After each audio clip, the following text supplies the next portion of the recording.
Hello बच्चों, welcome. आप सभी का स्वागत है। आज हमारा पार्ट लेक्चर नंबर 10 है, जिसके अंदर मैं आपको विविध के क्वेश्चन करवा रहा हूँ। आपने अब तक 3.4 तक क्वेश्चन कर लिए थे।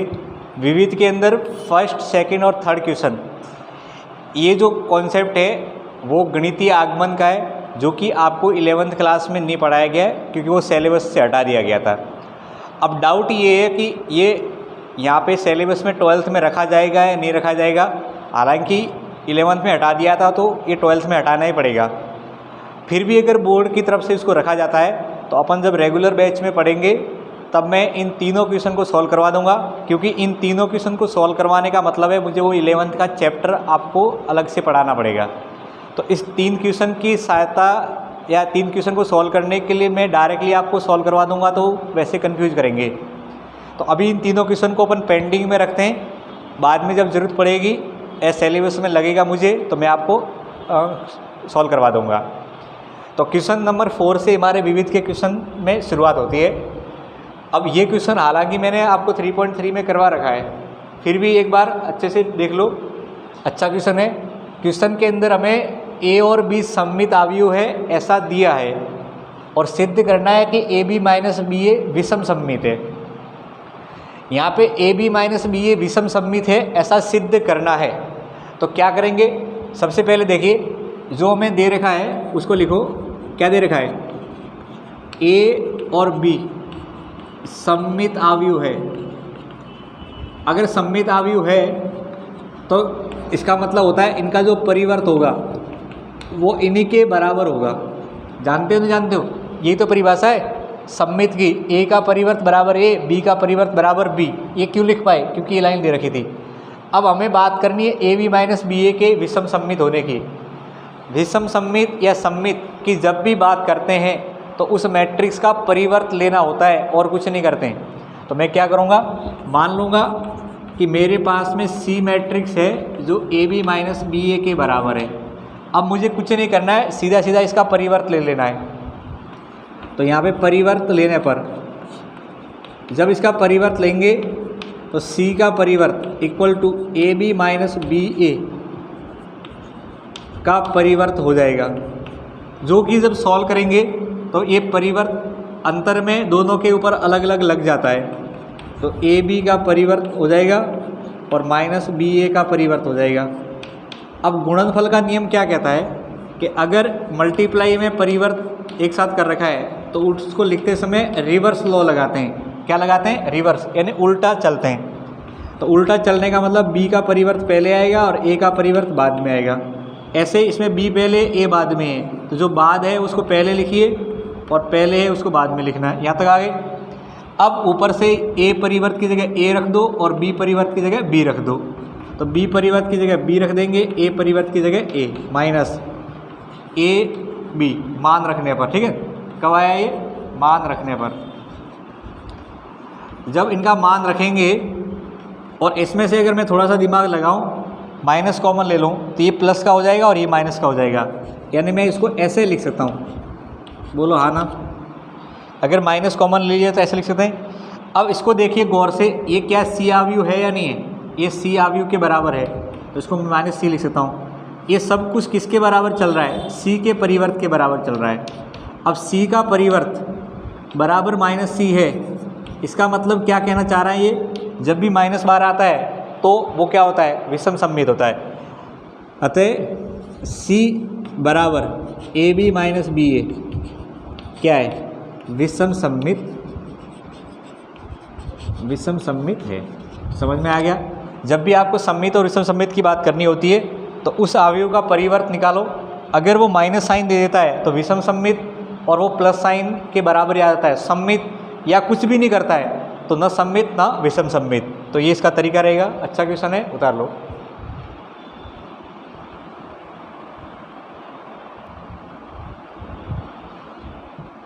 अब देखिए हमारे पास में नेक्स्ट क्वेश्चन है, बिल्कुल क्वेश्चन नंबर 4 की तरह ही है।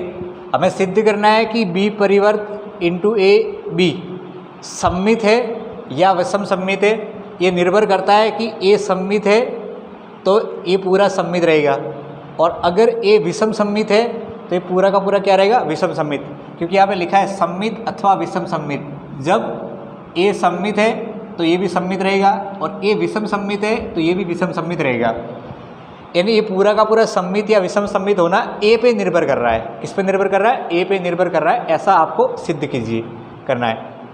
अब देखो मैं यहाँ पे आपको इसको सिद्ध करवाते समय क्या लिखाऊंगा, ये तो लाइन हमें सिद्ध करनी है ए और बी पे। तो पहले लेंगे यदि ए सममित है, ए सममित है, पहली कंडीशन ले ली हमने। अर्थात ए अगर सममित है इसका मतलब ये होता है कि ए परिवर्त बराबर कितना है? ए है। ए अगर सममित है तो ए परिवर्त बराबर क्या होगा? ए। अब मान लेते हैं हमें इसको सिद्ध करना है, तो मान लिया मैंने ये किसके बराबर है? सी के बराबर है। कौन सी के बराबर है? बी परिवर्त ए बी। ठीक है, अब इसके लिए बात करनी है आपको, तो मैं क्या करूँगा, इसका परिवर्त लेने पर, तो इसका परिवर्त लेंगे तो इसका मतलब क्या होता है, इसके ऊपर परिवर्त का साइन लगा देते, तो यहाँ लिख लेते परिवर्त लेने पर। ये बता दिया मैंने, क्या ले लिया? परिवर्त लेने। जब परिवर्त लेने पे क्या होता है? रिवर्स लॉ लगता है। रिवर्स लगेगा इसका मतलब सबसे पहले बी का परिवर्त लिखा जाएगा, फिर ए का परिवर्त लिखा जाएगा, और फिर बी डैश के ऊपर डैश लगा देंगे। अब हम जानते हैं कि किसी दो पे डैश लगाते हैं, दो बार डैश लगता है तो वो खुद ही होता है। तो सी परिवर्त बराबर बी परिवर्त ए, और इधर बी आ गया। ठीक है, अब मैं ये कह रहा हूँ कि सी डैश की वैल्यू सी से कंपेयर हो रही है कि नहीं हो रही है। तो सी डैश और सी को देखिए, पहले बी डैश है, पीछे बी और बी है, बीच में ए और यहाँ पे ए डैश है। अब यहाँ पे देख के बताओ तुम कि इस ए डैश की वैल्यू को अगर ए रख रहा हूँ, मैं क्या कर रहा हूँ, ए डैश की वैल्यू को ए रख रहा हूँ, तो यहाँ पे क्या होगा रहेगा, यदि ए डैश बराबर ए, यानी ए सममित आव्यूह है। क्या है? ये सममित आव्यूह है। हमने क्या किया पिछले क्वेश्चन की तरह, आप यहाँ से इस लाइन को पहले हटा दो, कोई दिक्कत नहीं है, यहीं से स्टार्ट होता है हमारा। माना ये हमारा सी आव्यूह था। जब भी किसी के बारे में सममित और विषम सममित की बात करनी होती है तो हम क्या करते हैं, उसका परिवर्त ले लेते हैं। तो हमने जस्ट परिवर्त ले लिया। परिवर्त लेने के बाद में रिवर्स लॉ लगा के यहाँ तक पहुँचे। अब मैं यहाँ पे ये कह रहा हूँ कि पहली कंडीशन, यदि ए डैश बराबर ए, यानी ए सममित आव्यूह है, तो बताओ तुम्हारा सी डैश क्या हो जाएगा? बी डैश ए और बी हो जाएगा। यदि ए डैश बराबर ए है, यहाँ रख दिया जाए, तो बी डैश ए इंटू बी, तो सी डैश की वैल्यू कितनी आ गई? सी। अर्थात C equal to B dash A B क्या है? सममित आव्यूह है। क्या है? सममित आव्यूह है। अब मैं आपसे एक बात फिर पूछना चाह रहा हूँ, इस सी के सममित कहने के लिए आपको ए डैश की जगह क्या रखना पड़ रहा है? ए। यानी मैं ऐसे भी कह सकता हूँ कि जैसे मैं ए डैश की जगह ए रखता हूँ, ए डैश की जगह ए रखता हूँ, तो सी डैश की वैल्यू क्या बन जाती है? सी के बराबर। यानी ए डैश की वैल्यू ए रखोगे तो ही सी डैश की वैल्यू सी बन रही है।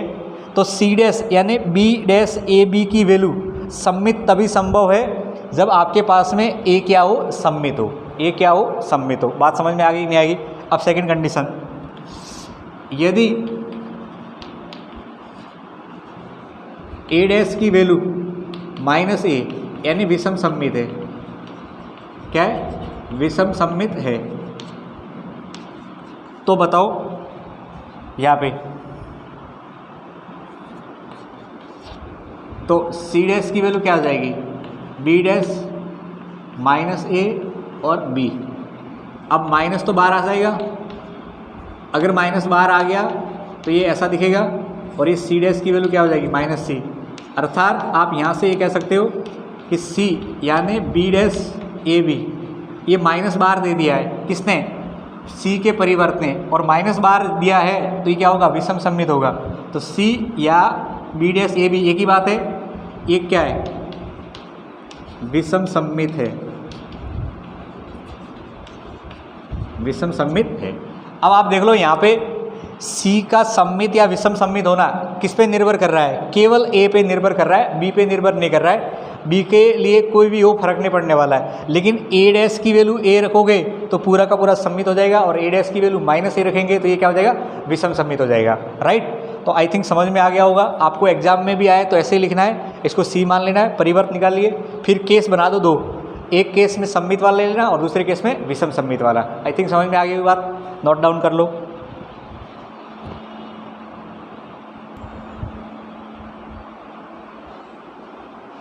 अब देखिए नेक्स्ट क्वेश्चन हमारा यहाँ पे दे रखा है कि हमें एक्स वाई जेड के मान ज्ञात करने, ये अवयव दे रखा है और एक समीकरण है A dash into A equal to I को संतुष्ट करता है। ए डैश और ए का गुणनफल आई के बराबर हो तो यहाँ पे हमें एक्स वाई जेड की क्या वैल्यू आई इसको ज्ञात करना है। यानी हमें शुरुआत इस समीकरण से ही करनी है। आप लेफ्ट में देखोगे तो ए डैश गुणा ए है, आपको ध्यान हो तो मैंने अवयव के प्रकार में आपको बताया था कि ए डैश इंटू ए हो तो वहाँ पे क्या होता है, ए अवयव को हम ऑर्थोगोनल यानी लंबकोणीय बोलते हैं। हालांकि इसका कोई यहाँ मतलब नहीं है, बस मैंने आपको याद करवाया है। तो सबसे पहले आपको क्या करना है, यहाँ से स्टार्ट करना है, ए डैश इंटू ए बराबर आई, ये आपको दिया है। अब आपको पहले ए डैश रख लेना है। अब बताओ ए डैश की वैल्यू कैसे निकालते हैं। ए डैश का मतलब परिवर्त, और परिवर्त लेने का मतलब है पंक्ति को स्तंभ बना देते हैं। तो 0 2y और z दिख रखा है, उसको स्तंभ बना दो। फिर सेकंड पंक्ति में दिख रहा है, उसको सेकंड स्तंभ बना दो, और थर्ड पंक्ति में दिख रहा है, उसको थर्ड स्तंभ बना दो। इसके बाद में इसके साथ में कौन है, ये ए डैश की वैल्यू आ गई। अब ए वो दिख रहा है आपको, उसको डायरेक्टली उतारो। उतारने के बाद आप राइट में क्या देख रहे हो उसको भी उतार लो। राइट साइड में क्या, आई मैट्रिक्स, और आई मैट्रिक्स यहाँ पे दोनों की कोटि के अनुसार चलेगा। तो यहाँ पे कोटि 3x3 है, तो इसको भी 3x3 में लिखोगे।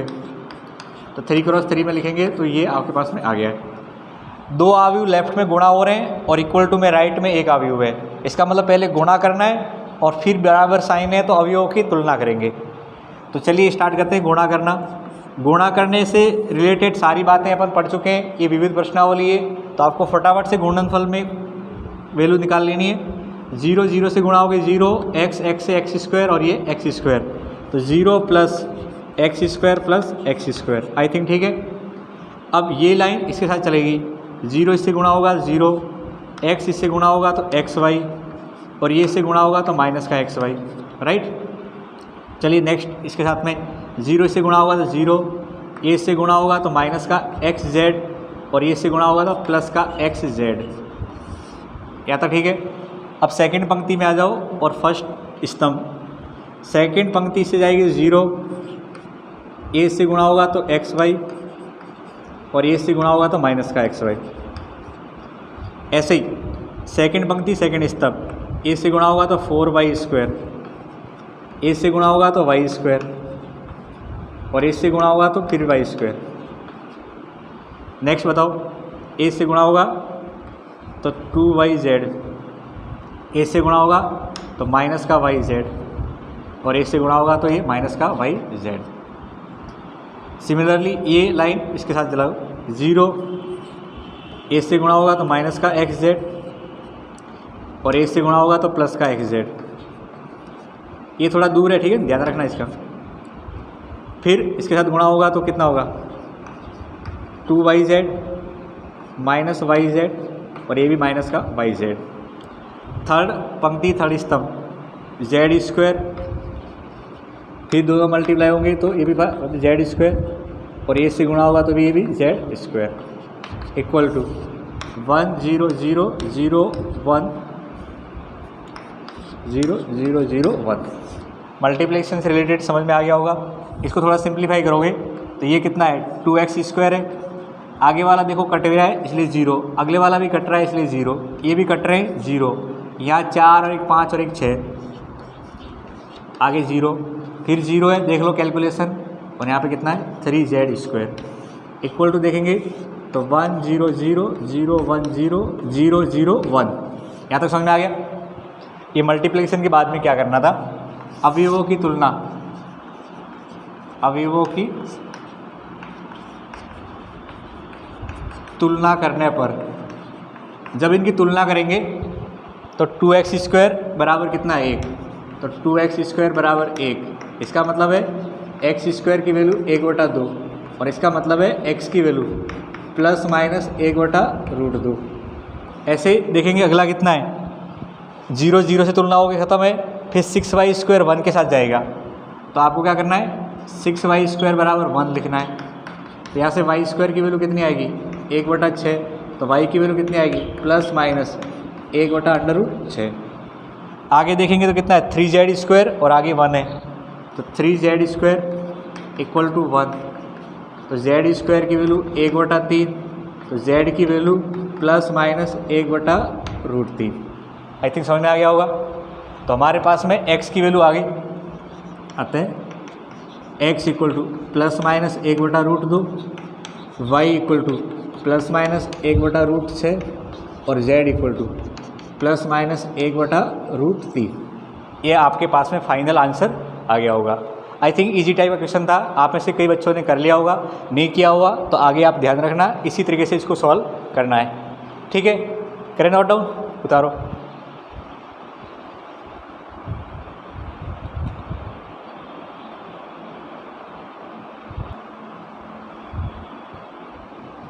अब देखिए हमारा क्वेश्चन नंबर 7 है, वेरी वेरी इंपॉर्टेंट क्वेश्चन है, क्योंकि यहाँ पे आपको 1, 2 और 3 अवयव का गुणनफल करना है।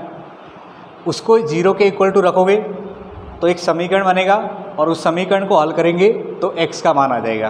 पूछा भी है x के किस मान के लिए ऐसा होगा। तो हमें यहाँ पे 3 अवयव दिख रहे, इनको सिंपली सॉल्व करना है।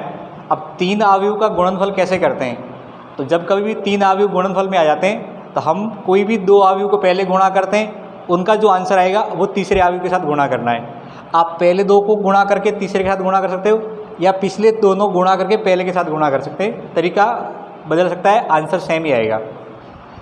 तो आप इसका सॉल्यूशन स्टार्ट करोगे तो सबसे पहले आपको ये दे रखा है इक्वल टू 0 दे रखा है, तो यही से स्टार्ट कर लेना है।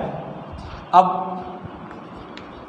जब सॉल्यूशन लिखेंगे तो उसी तरीके से आपको सॉल्व करना है जैसे आपको मैट्रिक्स से मल्टीप्लाई करना बताया था। तो ये देखिए ये कैसा देख रखा है, ये एक पंक्ति अवयव है, ये कैसा है पंक्ति अवयव, ये 3x3 अवयव है और ये स्तंभ अवयव है। हम मल्टीप्लाई करते हैं तो क्या करते हैं, दोनों बगल वाले अवयव मल्टीप्लाई करते हैं। ऐसा नहीं कि ये इससे मल्टीप्लाई हो जाएगा, ऐसा नहीं करना है, आपको क्रम से मल्टीप्लाई करना है। तो क्रम से मल्टीप्लाई करेंगे तो पहले इन दोनों को मल्टीप्लाई कर लेते हैं। जब इन दोनों को मल्टीप्लाई करेंगे तो देखिए ये एक पंक्ति है, इस स्तंभ के साथ मल्टीप्लाई होगी और एक अवयव बनाएगी। फिर यही पंक्ति दूसरे स्तंभ के साथ जाएगी, तो ये पहली पंक्ति है और दूसरा स्तंभ है, तो इससे मुझे 1 2 अवयव मिलेगा। और फिर ये पहली पंक्ति तीसरे स्तंभ के साथ जाएगी तो 1 3 अवयव मिलेगा।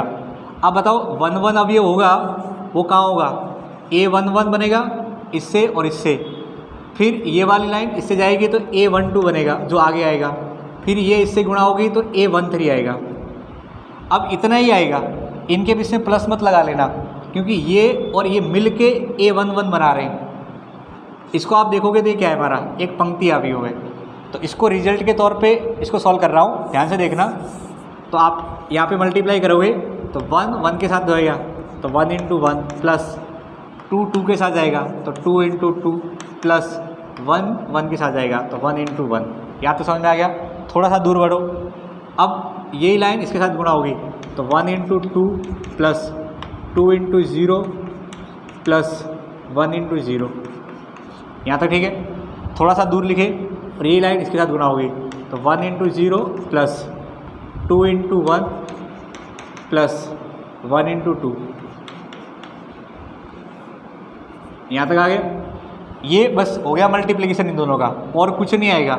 और इसके साथ में जो लिखा है यहाँ पे इधर लिख देते हैं 0 2x और इक्वल टू क्या है 0। पहले इसको सरल करो, जब इसको सरल करेंगे तो 1 और ये 4 है और ये 1 है तो ये 6 है। कितना है 6, तो 6 लिख देंगे। यहाँ पे 2 ये 0 और 0 है तो यहाँ पे 2 आएगा। आगे देखेंगे तो 0 ये 2 और 2 तो कितना है 4 है। अब इसके साथ में ये ऐसे 0 2 और x और इक्वल टू कितना है 0। अब देखिए यहाँ पे आपके पास में ये जो दिख रहे हैं ये कैसे दिख रहे हैं, इसमें एक तो इस पंक्ति है और एक ही स्तंभ है, और हम जानते हैं एक पंक्ति और एक स्तंभ मिला के एक अवयव बनता है। तो जब ये इससे गुणा होगा तो तो पहले ये इससे गुणा होगा तो 6 into 0 plus 2 into 2 plus 4 into x, तो ऐसे लिख देंगे।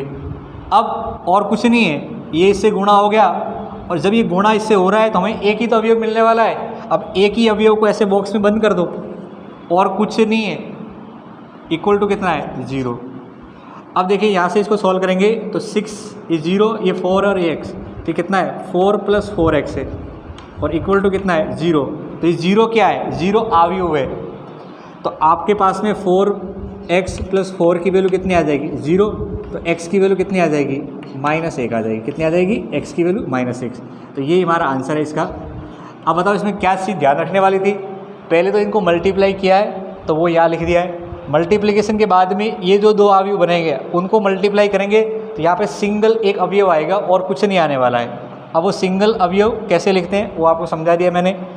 4x प्लस 4 इक्वल टू 0 है, तो ये 4 सामने जाएगा तो -4, 4 से 4 कट जाएगा तो x की वैल्यू कितनी आ जाएगी -1। तो इस क्वेश्चन का आंसर -1। 1 नंबर का क्वेश्चन बन सकता है, आ सकता है। कई सारे बच्चे गलती करके आएंगे इसमें, तो इसलिए इंपॉर्टेंट जरूर लगा लें।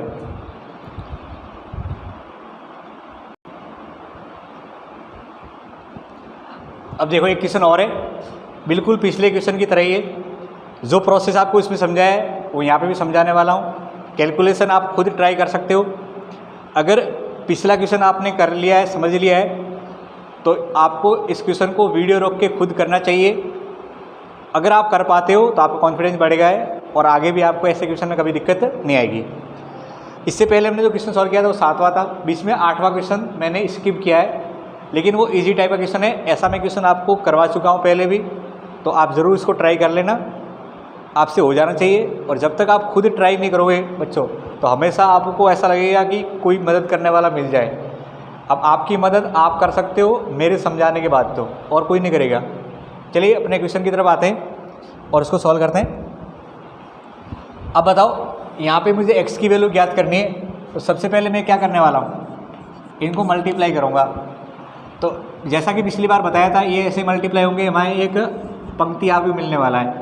तो x इंटू 1, तो x इंटू 1, फिर ये 5 इससे 0 होगा तो प्लस -5 इंटू 0, प्लस ये -1 2 के साथ गुणा होगा तो -1 इंटू 2।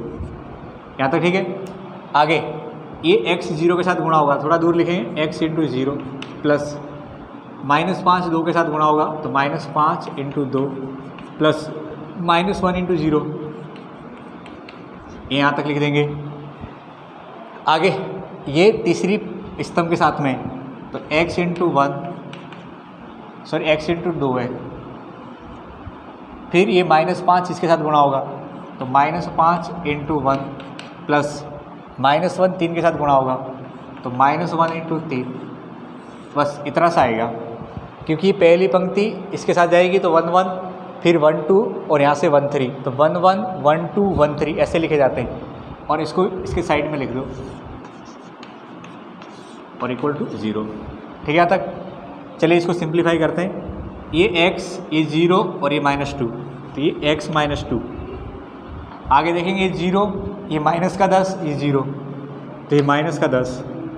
आगे देखोगे तो 2x, ये माइनस का 5 और ये माइनस का 30, तो 2x और ये माइनस सॉल्व करके देखेंगे तो 2x -8, ये 2x -5 -3, और इधर कितना है x 4 और 1 इक्वल टू कितना है 0। क्या तो समझ में आ गया। अब ध्यान से देखना, ये वाला अवयव इससे गुणा होगा, ये इससे गुणा होगा और ये इससे गुणा होगा, और इन तीनों के बीच में प्लस का साइन लगेगा। तो x -2 इंटू एक्स प्लस -10 इससे गुणा होगा तो -10 इंटू 4 प्लस 2x -8 इंटू ये 1, ये बंद हो जाएगा और इक्वल टू कितना है 0 है। इतना समझ में आ गया।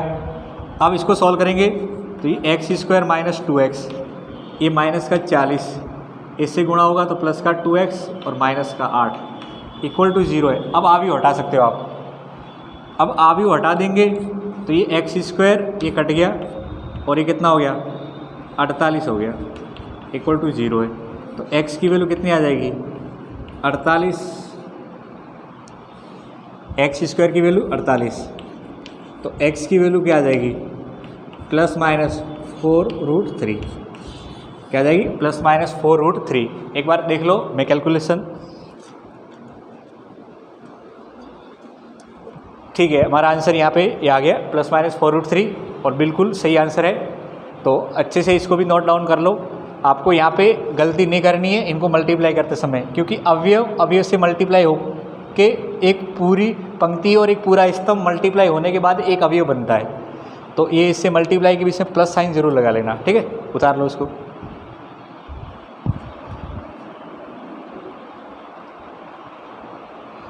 अब देखिए नेक्स्ट हमारा क्वेश्चन 10 है, जिसके अंदर आपको कोई बाज़ार में वस्तुओं के रिलेटेड दे रखी बातें, जिसके अंदर उत्पादन कितना हुआ है और उनका विक्रय मूल्य क्या है वो दे रखा है। तो इस टाइप के क्वेश्चन के अंदर हमें ज्ञात क्या करना है, इसमें टोटल आय कितनी हुई होगी, ये उत्पादन है और ये इनका मूल्य है, विक्रय मूल्य। जैसे हमारे घर में कुछ फसल वगैरह होती है, हम बाज़ार में बेचने जाते हैं तो उनका रेट होता है। तो जो हमारे घर में उत्पादन हुआ है और जो बाज़ार में रेट है, उन दोनों को मिला के हमारी क्या होती है, इनकम होती है। तो ऐसे क्वेश्चन के अंदर भी ये उत्पादन और ये विक्रय मूल्य की बात दे रखी है और हमें कुल कितनी आय हुई उसके बारे में बात करनी है। अब उत्पादन और आय या उत्पादन और विक्रय मूल्य से आय कैसे निकालते हैं, मल्टीप्लाई करके निकालते हैं। कैसे निकालते हैं, मल्टीप्लाई करके निकालते हैं। तो आपको एक क्वेश्चन में जो कुछ दे रखा है, इसमें बाजार फर्स्ट और सेकंड में ये उत्पादन की बात हुई है, फर्स्ट सेकंड थर्ड। तो यहाँ पे जो उत्पादन है ये वाला, ये भी ध्यान देना, ये एक्स वस्तु का उत्पादन है। ये वाली जो बात हो रही है ये वाई वस्तु की हो रही है और ये वाली जो उत्पादन की बात हुई है ये जेड टाइप की वस्तु की उत्पादन हो रही है। अब ये विक्रय मूल्य दे रखा है, तो विक्रय मूल्य को आप देखो यहाँ से इस तरह से लिखना है, ठीक है। ये एक्स का विक्रय मूल्य, ये वाई का और ये जेड का है। अच्छा, यहाँ पे विक्रय मूल्य दे रखा है, ये एक इकाई का दे रखा है, प्रति इकाई दे रखा है। क्या दे रखा है, प्रति इकाई। और ये टोटल इतनी इकाई का उत्पादन हुआ है। तो आप खुद समझिए कि हमें कुल क्या करना है। तो यहाँ पे लिखेंगे हल करते समय, क्या लिखेंगे हल में, वस्तुओं के उत्पादन का आव्यूह। क्या लिखेंगे, वस्तुओं के उत्पादन का क्या लिखेंगे, आव्यूह लिखेंगे। तो वस्तुओं के उत्पादन का जो आव्यूह है, लेट से इसका नाम मैंने ए दे दिया। तो ए क्या है मेरे पास में, 10,000, 2,000, यहाँ पे 18,000, फिर 6,000 है, 20,000 और 8,000। ऐसा ही क्वेश्चन हमारे पास में 3.3 में भी आया था। तो वहाँ पे एक क्वेश्चन में मैंने वहाँ पे सॉल्व करवाया था, तो दर्जन की जगह एक ले लिया था। तो आपका आंसर उसमें कुछ डिफरेंट आ रहा होगा। तो बच्चों समझना, हमने वहाँ पे प्रति इकाई के अकॉर्डिंग मल्टीप्लाई किया था, लेकिन दर्जन में तो 12 इकाई होती है। तो जो आंसर हमारा उस क्वेश्चन में या उस वीडियो में बताया था मैंने, उसको 12 से गुणा कर लेना, तो फिर आपका एग्जैक्ट आंसर आ जाएगा। कुछ बच्चों ने मेरे से पूछा भी था कि सर इसमें 12 से गुणा होगा, बाकी सब कुछ सही है। तो हाँ, उसमें दर्जन के अनुसार आप देखोगे तो 12 से गुणा करना पड़ेगा। यहाँ पे प्रति इकाई दे रखी है तो कोई दिक्कत नहीं है। अच्छा, विक्रय मूल्य क्या है, विक्रय मूल्य, ठीक है, विक्रय मूल्य का आव्यूह। अच्छा, विक्रय मूल्य का आव्यूह का नाम देते हैं बी, ठीक है। तो बी आव्यूह का नाम देंगे तो यहाँ पे विक्रय मूल्य जो मैं लिखूंगा उसमें देखो यहाँ पे 2.5 लिखना है, फिर 1.5 और यहाँ पे 1, ये विक्रय मूल्य का आव्यूह हो गया। अब आपको क्या करना है, कुल आय। कुल आय का मतलब क्या होगा, कुल आय ज्ञात करनी है तो उत्पादन इनटू क्या होगा, विक्रय मूल्य। भाई आय क्या होती है, कितना उत्पादन हुआ और क्या उसका मूल्य मिला, ये होती है हमारी आय। तो कुल आय को लिखना है तो पहले यहाँ पे उत्पादन आव्यूह लिख लो, तो 10,000, ठीक है, और ये 18,000, फिर 6,000 लिखेंगे, 20,000 और ये 8,000, और इसके साथ में जो रेट है 2.5, 1.5 और ये 1 है, ठीक है।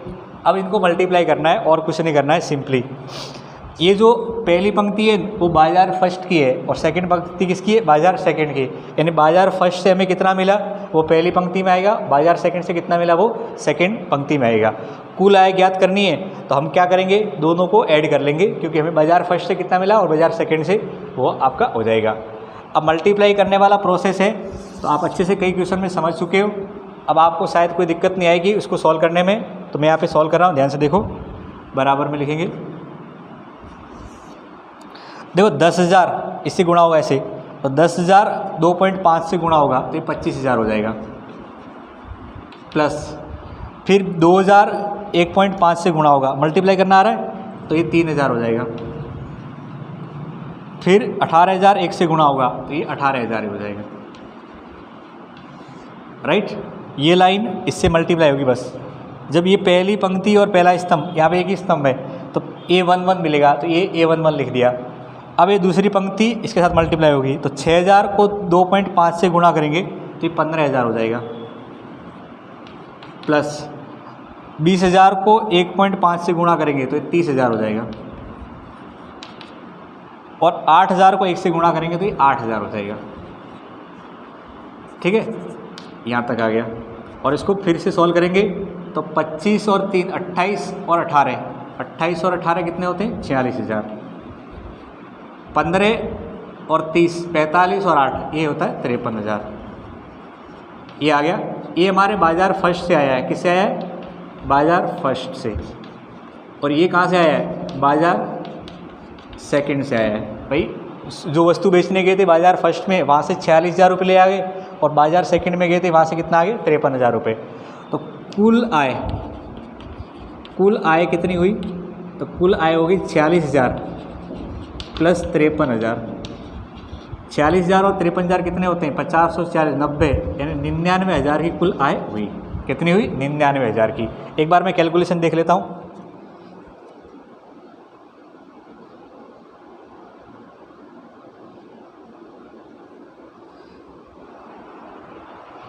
तो बाजार फर्स्ट से 46,000 और बाजार सेकंड से 53,000, बिल्कुल यहाँ पे सही है हमारा आंसर, कोई दिक्कत नहीं है। तो यहाँ तक समझ में आ गया होगा हमें। कुल आय का अवयव, यहाँ पे ऐसे लिख लेना, कुल आय का अवयव। ठीक है, तो कुल आय का अवयव हमने लिख लिया। अब सेकंड पार्ट में क्या करना है, ये तो हमारा फर्स्ट पार्ट था, ए पार्ट था। ठीक है, अब बी पार्ट में क्या करना है, यहाँ पे हमें लागत मूल्य दे रखी है, यानी ये वस्तु जो उत्पादन की होगी तो उसमें कुछ लागत भी तो लगाई होगी, तो लागत मूल्य भी दे रखा है। तो हमारी कुल लागत वहाँ से पता लग जाएगी। और उसके बाद में पूछा है कि कुल प्रॉफिट कितना हुआ है। तो जो लाभ होता है, लाभ का मतलब क्या होता है, विक्रय मूल्य माइनस क्रय मूल्य, या हमें जो बाजार से मिला और हमने कितना लगाया, इनके बीच में कितने का डिफरेंस आया, वही हमारा क्या होता है, लाभ होता है। तो लाभ ज्ञात करने के लिए मुझे क्या करना है, कुल लागत ज्ञात करनी पड़ेगी। तो उत्पादन तो वही है, लेकिन लागत मूल्य के अवयव चेंज करेंगे तो हमारे पास में कुल क्या आएगी, लागत मूल्य का अवयव आ जाएगा। क्या आ जाएगा, कुल लागत मूल्य का अवयव आ जाएगा। अब मैं आपको बी पार्ट समझाऊं, इससे पहले आप इसको पूरे को उतार लो, और ये आपको लिखने की ज़रूरत नहीं है, बस इतना ही लिख लेना। ठीक है, इतना ही लिख लो और इसको उतार लो आप। आई थिंक आपने उतार लिया होगा। अब मैं सेकंड में देख रहा हूँ तो यहाँ पे लागत मूल्य दे रखा है, तो लागत मूल्य दे रखा है, इसको चेंज करेंगे। लागत मूल्य कितना दे रखा है, x के अकॉर्डिंग दे रखा है 2, 1 और 50। यहाँ पे दे रखा है 2 रुपये, 1 रुपया और 50 को लिखेंगे 0.5। बच्चों देख रहे हो कितना पुराना क्वेश्चन है, अरे कितना पुराना क्वेश्चन, मतलब 2 रुपये कहाँ लगते हैं, आजकल तो बहुत महंगी हो गई चीज़ें। अच्छा, अब यहाँ पे आपको उत्पादन का अभी वही रखना है, यहाँ पे लागत मूल्य लेना है। लागत का नाम मैंने सी अवयव दे रखा है। अब सी अवयव के अंदर आपको 2, 1 और 0.5 लिख लेना है। अब चेंज करेंगे, कुल लागत, लागत का अवयव क्या लिखेंगे, लागत का अवयव। अब लागत का अवयव लिखना है तो यहाँ पे आपको सब कुछ चेंज कर लेना है। लागत मूल्य 2, 1 और 0.5। चलिए इसको मल्टीप्लाई करेंगे और मल्टीप्लिकेशन के बाद में आगे की चीज़ें देखते हैं।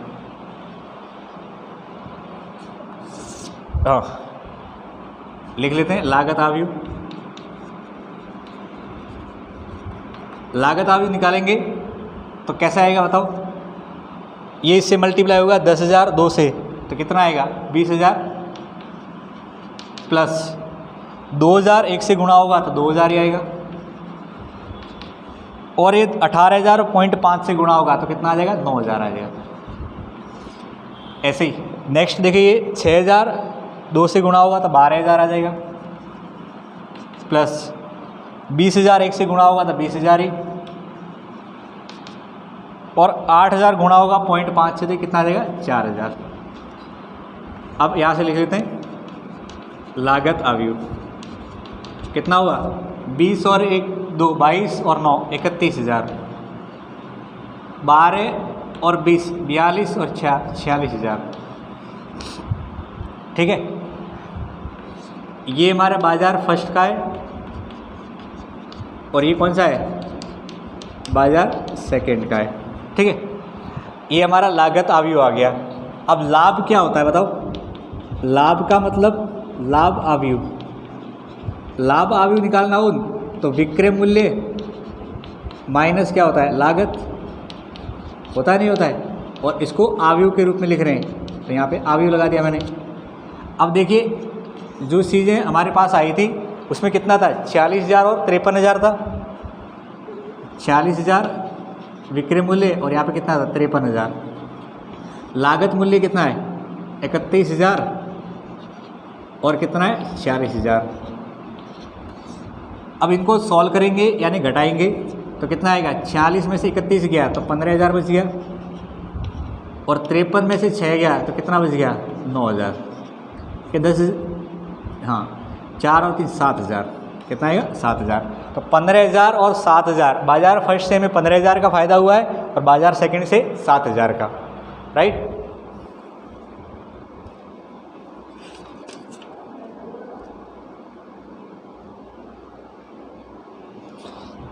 यहाँ पे एक बार कैलकुलेशन वाला पार्ट देख लेता हूँ कितना हुआ है।